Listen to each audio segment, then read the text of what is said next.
লাগিয়া উঠিল অমনি রাধা বিনোদিনী আমার রাধারানী জেগে উঠলেন।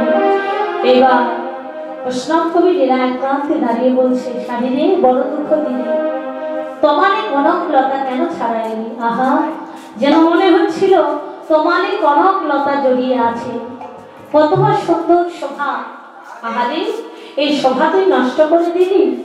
এইবার আমার রাধারানী কি করলে, ঘুম থেকে জেগে উঠে চতুর্দিকে চেয়ে দেখছে যেন অনেক বেলা হয়েছে।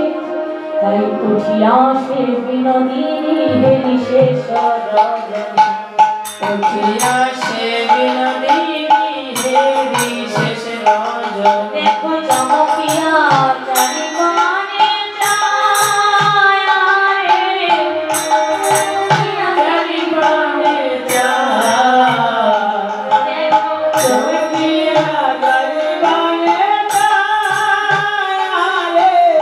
চমকিয়া চারিপানে যায়।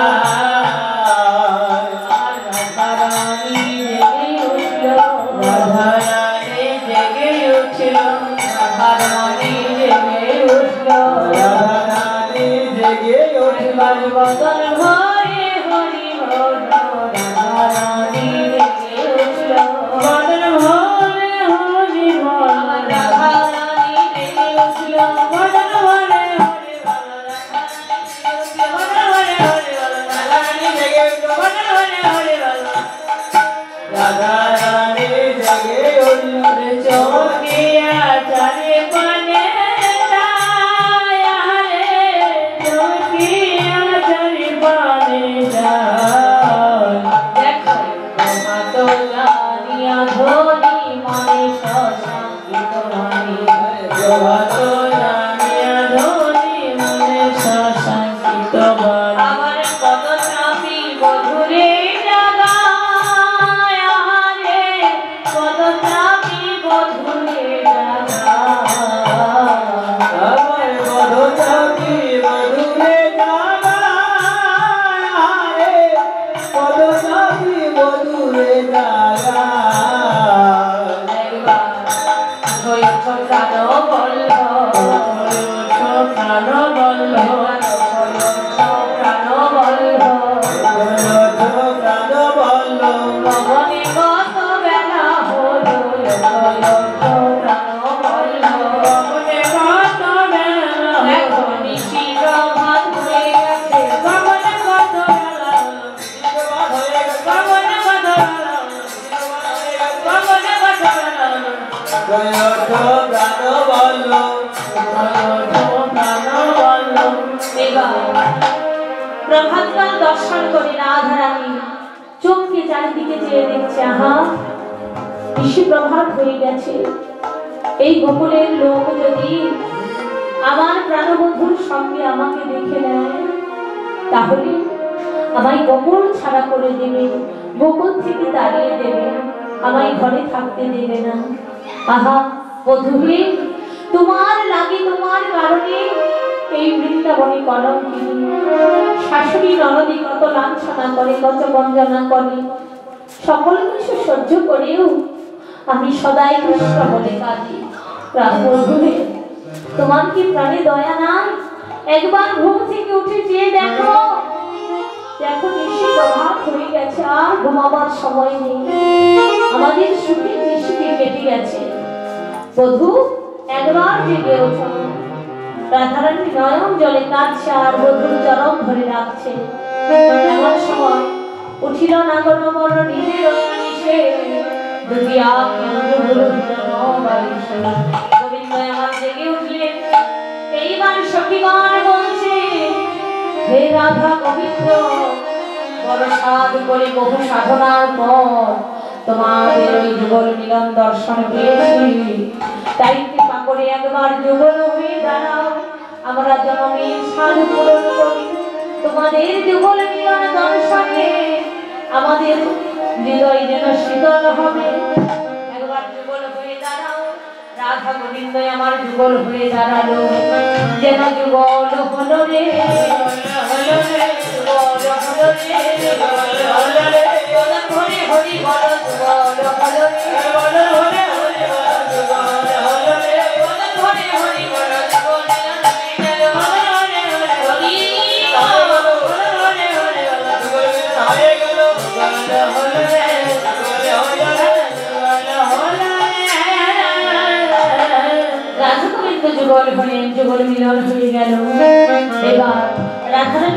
ঘরে গিয়ে নিজ শ্বশুরালয়ে জটিলা কপিলার মন্দিরে যেমন করে শয়নে ছিল তেমন ভাবেই আমার শয়নে গেল।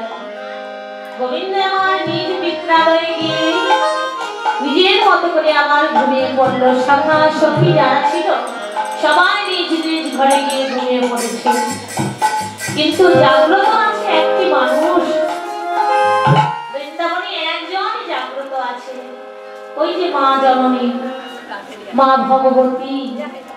তার কিন্তু নিদ্রা নেই, তিনি সদাই জাগ্রত থাকেন। কি করলেন?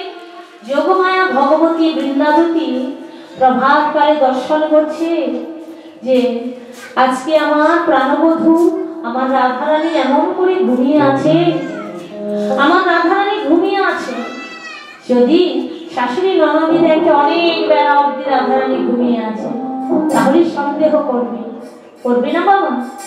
শ্বশুরালয়ে গিয়ে কি বেলা অবধি ঘুমাতে আছে? নতুন শ্বশুর বাড়িতে যদি কোনো মেয়ের বিবাহ হয়, অনেক বেলা পর্যন্ত ঘুমিয়ে থাকলে অনেক কথা শুনতে হয়। এমনিতে জটিলা কটিলা শাশুড়ি ননদী বড় বাদিনী, সন্দেহ করবে যে রাধারানী এত বেলা পর্যন্ত কেন ঘুমিয়ে আছে। তাই ভগবতী কি করলেন? প্রভাতকালে রাধারানীর শিওরে বসে রাধারানীকে ডাকলেন, রাধে একবার চেয়ে দেখ, অনেক বেলা হয়েছে, যদি ঘুমিয়ে থাকিস তাহলে তোর শাশুড়ি ননদ তোকে সন্দেহ করবে, কত কথা বলবে, তাই একবার জাগ্রত হও। এবার রাধারানীকে জাগিয়ে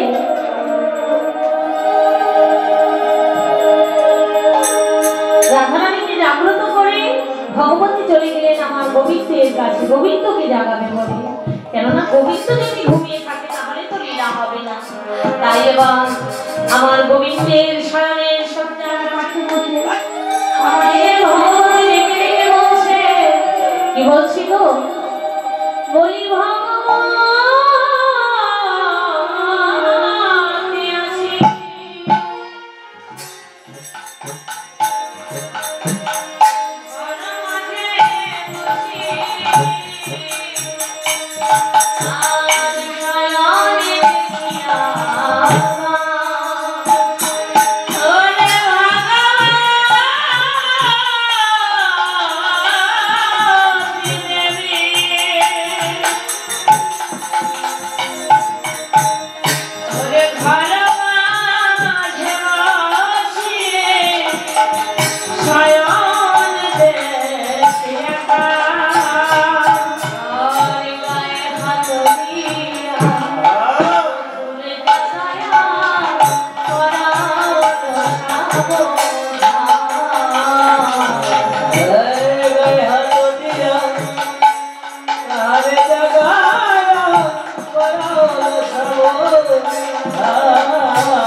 সকালবেলা উঠে ভগবতী শয়ন শয্যার পাশে বসে ডেকে ডেকে বলছি, বধূ বধূ একবার জেগে উঠো, একবার ঘুম থেকে জেগে দেখো ভগবানে অধিক বেলা হয়েছে, এত বেলা পর্যন্ত ঘুমিয়ে থেকো না। ভগবতী কে গো? যিনি মহামায়া, যিনি বৃন্দাবতী, যিনি ভগবতী, তিনি পূর্ণমাসী, তিনি সব। আমার মা দুর্গা দেবীর কয়টি নাম গো? মা দুর্গা দেবী অনেক নাম, তাই না? তার নামের মহিমার শেষ নেই। তবে দুর্গা দেবী বৃন্দাবনে এসে ভগবতী হয়েছে, বৃন্দাবতী হয়েছে। কেন হয়েছে গো? বৃন্দাবতী যে রূপে জন্ম নিয়েছে তার কারণ হচ্ছে পূর্বলীলায় প্রভু রামচন্দ্রকে মা দুর্গা ভগবতী মহামায়া তিনি প্রতিরূপে চেয়েছিলেন। মা পার্বতী প্রভু রামচন্দ্রকে যখন প্রতিরূপে চাইলেন, প্রভু বললেন, মহামায়া ওগো পার্বতী, মাগো তুমি তো জগৎ জননী, তোমাকে কখনো ভার্যারূপে গ্রহণ করা যায় না, কেননা তুমি জগৎ জননী মহামায়া, তোমাকে কখনোই আমি গ্রহণ করতে পারবো না। তবে ভক্ত যদি ভগবানকে ডাকার মতো ডাকে, ভগবান তাকে খালি হাতে ফেরায় না। শোনো, আমি যে ভক্তের ভগবান, তাই শোনো, আমি তোমাকে আশীর্বাদ করছি। এই যুগে নয়, এই ত্রেতা যুগে নয়, যখন দাপর লীলায় আমি কৃষ্ণ রূপে অবতীর্ণ হব, তখন তুমি হবে যুগে যুগ মহামায়া, যোগমায়া ভগবতী, বৃন্দাবতী পূর্ণমাসী। তুমি হবে বৃন্দাবনেশ্বরী, তুমি বৃন্দাবনের সকল লীলার সঙ্গী হবে। শাস্ত্রে বললেন, সখী দিনু এই লীলা পুষ্ট নাহি হয়, সখী লীলা শির দিয়া সখী আস্বাদন। সবে এক সখী বনে ইহা অধিকার, সখী হইতে হয় এই লীলার বিস্তার। সখী এমনই এক জিনিস, সখীদের শিরোমণি হচ্ছে আমাদের বৃন্দাবতী। তাকে ছাড়া লীলা কখনোই পরিপূর্ণ হয় না। প্রভু রামচন্দ্র কথা দিয়েছিলেন, যাও মা, তোমাকে আমি আশীর্বাদ করছি, ওই বৃন্দাবনে গিয়ে আমি যখন রাধারানীকে সঙ্গে নিয়ে লীলা করব, প্রত্যেকটি লীলার শুরু শেষ মধ্য সকল কিছুতেই তুমি থাকবে। তুমি ছাড়া আমার লীলা কখনোই পরিপূর্ণ হবে না। তাই ভগবতী বিনা কোনো লীলা পরিপূর্ণ হয় না, সকল লীলাতেই দেখবেন ভগবতী আছে। তাই আজকে যোগের যোগ মহামায়া ভগবতী গোবিন্দকে ডাকতে এসেছে, কেননা না ডাকলে তো আর লীলা হবে না, গোবিন্দকে জাগাতে হবে। তাই প্রভাতকালে ডাকছে, হে গোবিন্দ, হে রাধার প্রাণবল্ল, একবার জাগ্রত হয়ে দেখো কত বেলা হয়েছে। তাই এইবার গোবিন্দ আমার ঘুম থেকে উঠে শিওরে ভগবতীকে দর্শন করে এবার সত্তরে উঠিয়া তাহারে বন্দিয়া, সত্তরে উঠিয়া তাহারে বন্দিয়া, জগৎকে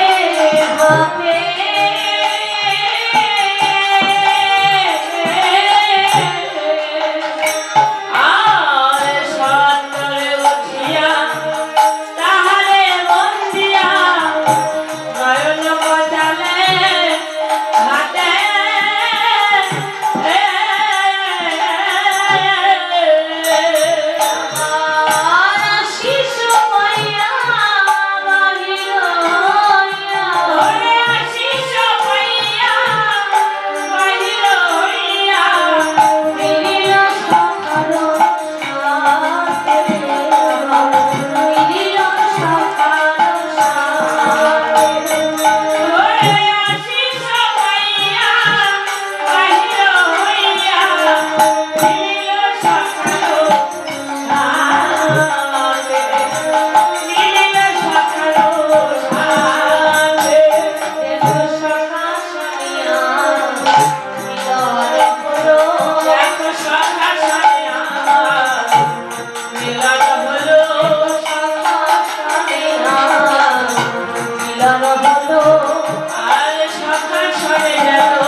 তাকে বন্দনা করলেন। ভগবতী তো হাজার হলেও যুগে যুগ মহামায়া, তাকে বন্দনা না করলে হবে?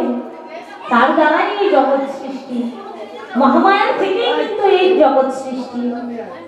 তার কাছ থেকেই ব্রহ্মা বিষ্ণু মহেশ্বর সৃষ্টি হয়েছিলেন। তিনি আদি মাতা, তিনি আদি যোগমায়া। তার দ্বারাই আজকে কি হয়েছে? এই লীলার সৃষ্টি হয়েছে, জগৎ সৃষ্টি হয়েছে। তাই জগৎ জননী মহামায়াকে প্রণাম করে এবার বাইরে উঠে এসে দেখে গোবিন্দের যত সখা সকলে চতুর্দিকে ঘিরে দাঁড়িয়ে আছে। তখন আমার গোবিন্দ উঠবে, আমার গোবিন্দ সেবা করবো। যেন কত দাসগণ করিয়া যতন, কত দাসগণ করিয়া যতন,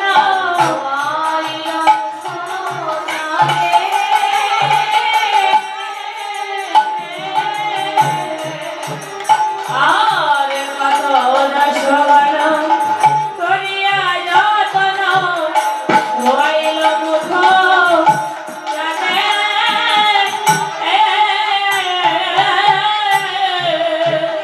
আবার দেখিয়া বদন মনই মদন, দেখিয়া বদন আলয়ে মদন, আমরি বলিয়া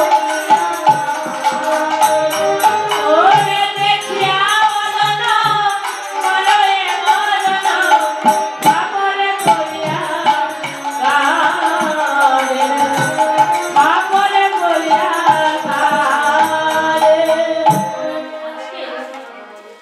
মদনটি কত দাস সকল করিয়া যতন। গোবিন্দের যারা দাস, যারা একান্ত বান্ধব, গোবিন্দের প্রিয় সখা, সেবাধিকার পেয়েছে। গোবিন্দ চরণ সেবা করবে বলে সেবাধিকার পেয়েছে। বাবারে, গোবিন্দ পদ সেবার অধিকার একমাত্র পেয়েছিলেন নরোত্তম ঠাকুর গুরুদেবের কাছে। আমাদের মতো জগতে অভাগিনী যারা গোবিন্দ চরণে মতি নাই, গুরু চরণে মতি নাই, তারা কি করে গোবিন্দ চরণ সেবা অধিকার পাবে? অধিকার পেলেন কে? আমাদের প্রভু নরোত্তম। আর অধিকার পেয়েছে ব্রজের সখাগণ। ব্রজের সখাগণ কি করেছে? সকালবেলা যার যা অধিকার, কেউ চরণ সেবা করছে, কেউ বদনকে প্রক্ষালন করে দিচ্ছে, কেউ বা নতুন বর্ষণ এনে গোবিন্দকে পরিয়ে দিচ্ছে, কেউ চূড়া বেঁধে দিচ্ছে, কেউ কৃতধরা বেঁধে দিচ্ছে। এমন ভাবে সকলেই গোবিন্দ সেবা করবার জন্য প্রভাত কালে এসেছে। তাই কি করছে গো? কত দাসগণ করিয়া যতন ধোয়াই জগত জানে। বাবারে, আমরা কি করি?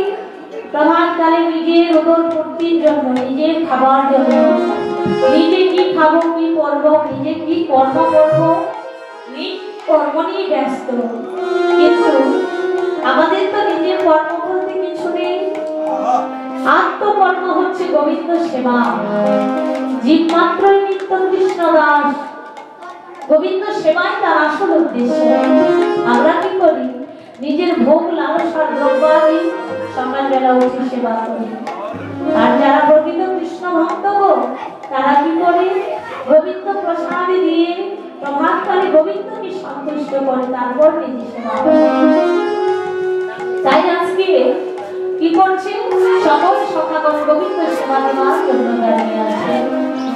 তাই এমন সময় দেখিয়া বদন মরয়ে মদনে কি করলেন? বদন দর্শন করলেন মদনে।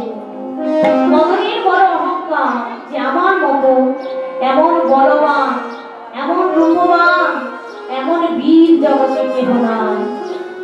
কেন না, সর্বদেবতার মাঝে মদন কিন্তু অতীব সুন্দর।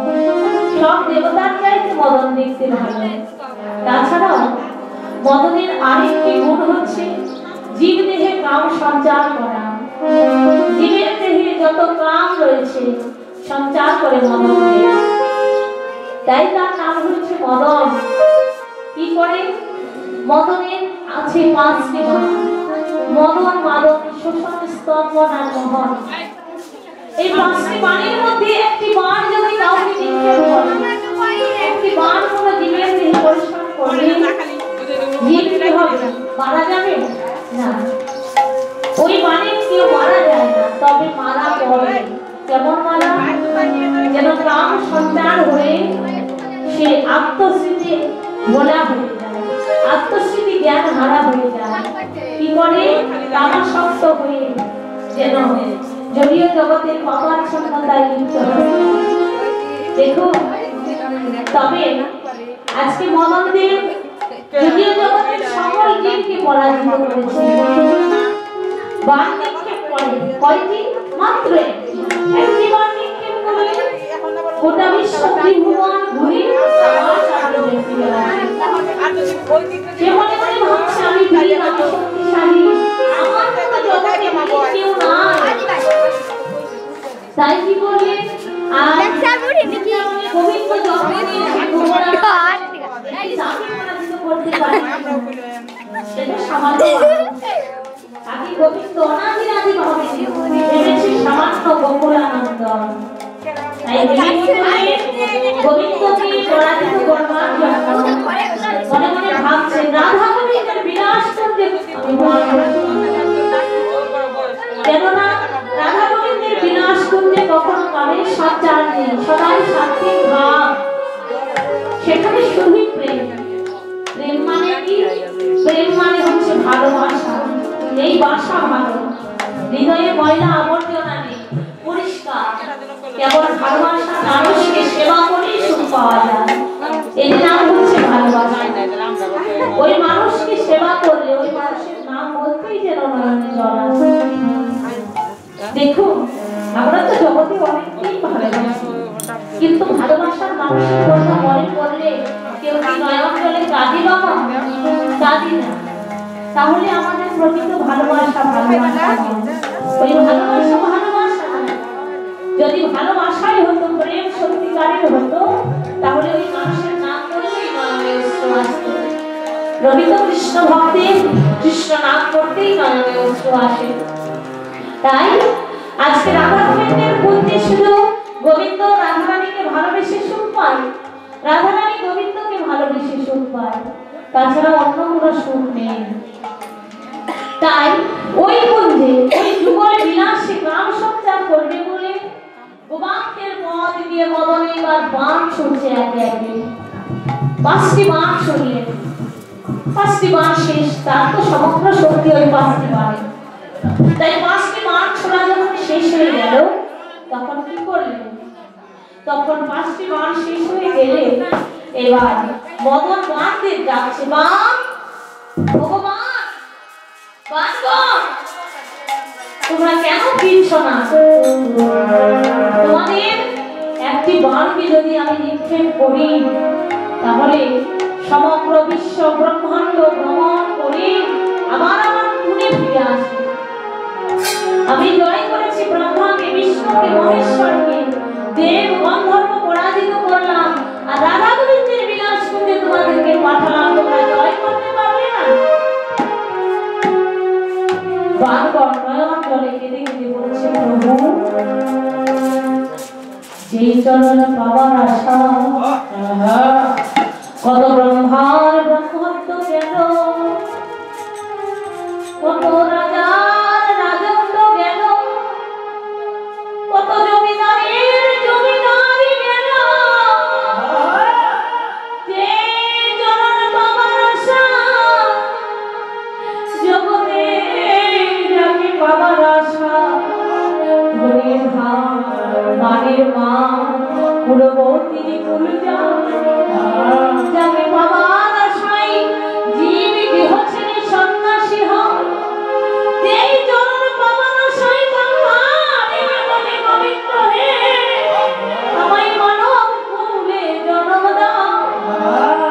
যেই চরণ পাবার আশায় জমিদার জমিদারি ছেড়ে বনে জঙ্গলে গিয়ে তপস্যা করে, সেই ব্রহ্মার চরণে পেয়েছি। এই চরণ ছেড়ে তো আমরা যাব না।